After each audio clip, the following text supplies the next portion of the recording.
Բարև բոլորին, ես առաջին անգամ այս ամբիոնից խոսել եմ 19 թվականի ապրիլի 5-ին եւ միամտաբար սպասում էի եւ հորդորում էի ներկայիս իշխանություններին հրատապ կարգով փոխել արդարադատության համակարգը, հարցնում է ինչի համակարգը չի փոխվում, ինչու արդարադատության համակարգում չեն արվում այնպիսի բարեփոխումներ, որոնք անկախությունը կապահովեին։ Դե պարզվեց թե ինչի համար էին անում, որովհետեւ այդ նույն համակարգը, այդ նույն կատարելագործված տարբերակները մենք ունենալու էինք, որպեսզի կարողանան համակարգ օգտագործեին ըստ իրենց ցանկությունների։ Ես իսկապես համաձայն չեմ նաև այն մտքի հետ, որ մենք ունենք պետություն, ազգային եկեղեցի հակադրություն, որովհետև փոքրիկ ժամանակավոր իշխանությունը ինքը չի կարող պետություն համարվել, որտեղ պետությունը մենք բոլորս ենք։ Անկամ այն մարդիկ, ովքեր եկեղեցու հետ, չգիտեմ, այնպես հաշտ չեն եղել տարբեր վիճակներում, այսօր հասկանում են եւ գիտակցում են, որ մենք ենք պահապանները եւ սահմանադրության, եւ իրավունքների, եւ օրենքների, եւ տարբեր կոնվենցիաների, հետեւաբար մեր պարտքն ենք համարել հանդես գալ ի պաշտպանություն, իսկ պետությունը հենց մենք բոլորս ենք իրականում, ոչ թե օրվա ժամանակավոր իշխանությունը։ Հարցը իսկապես հրատապ է, որովհետեւ ամեն իշխանության կողմից ամեն ասպատակումը եկեղեցու նկատմամբ ավարտվում է ձերբակալություններով, կալանավորումներով եւ մենք որպես հասարակություն նստած մի տեսակ, չգիտեմ, ինչ տրամաբանությամբ են, հատկապես ծնողները, հա, մայրերը։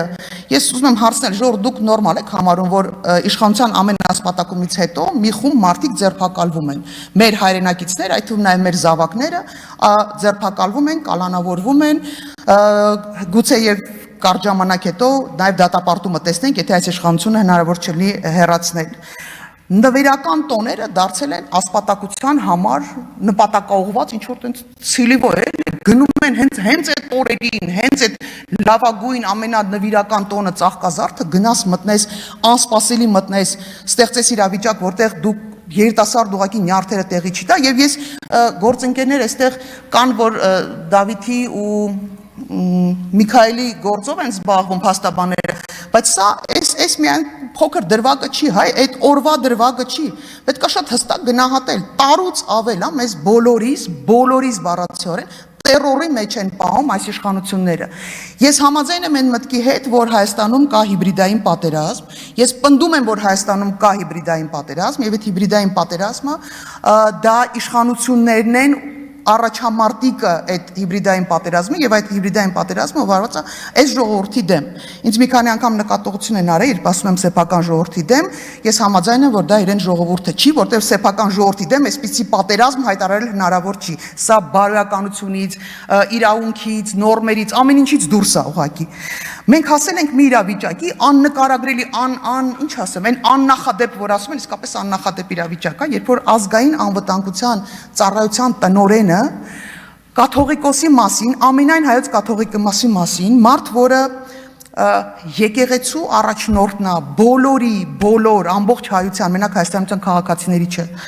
դիմում է ավազանի անունով, ԱԱԾ-ի տնօրենը, չլսված բան, աննկարագրելի բան։ Ազգային անվտանգության ծառայության տնօրենը մոռացել է, որ ինքը ազգային անվտանգության ծառայության տնօրենն է, ոչ թե Նիկոլ Փաշինյանի անվտանգություն ապահով քաղաքական, չգիտեմ, ֆանտազիաները բավարարող պաշտոնյա։ Մենք հասել ենք մի վիճակի, երբ որ ՀՄԵԿ-ը, որը հանրային տիրույթում գործող, հանրային փողերով գործող, գումարներով գործող, հարկերից գոյացած գումարներով գործող կառույց է եւ պիտի հանրային այսպես տեսակետը հայտնի, ՀՄԵԿ-ով վերնագրեր են գնում եւ մարդիկ են հրավիրվում, ովքեր կաթողիկոսին դիմում են ավազանի անունով։ Լավ, այս երկրում ընդհանրապես հայրաքելական եկեղեցու հետևորդների իրավունքները, զգացմունքները, չգիտեմ, կոնվենցիոն իրավունքները պիտի պաշտպանված լինեն, թե չէ, թե մենք այս խուլիգանության մեջ ապրելու ենք։ Եվ այս ամեն ինչը արվում է հանրային հեռուստաընկերությամբ։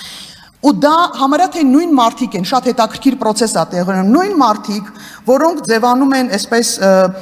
անկախ այսպես փորձագետներ են ներկայանում, փաստացի իրականացնում են Նիկոլ Փաշինյանի քաղաքական կամ չգիտեմ որտեղից ուղղորդված այսպես նախասիրությունները եւ ես ուզում եմ ասել, որ մենք սա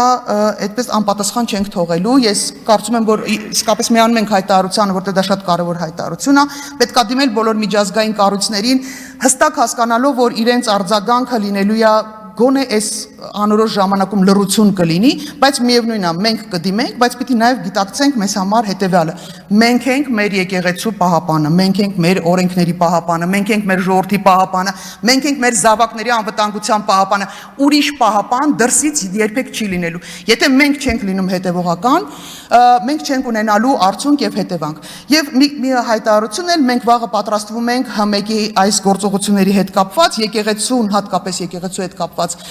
վարքի կապակցությամբ դիմել գլխավոր դատախազություն վաղը ժամը 12-ին դատախազության մոտ մենք հերթական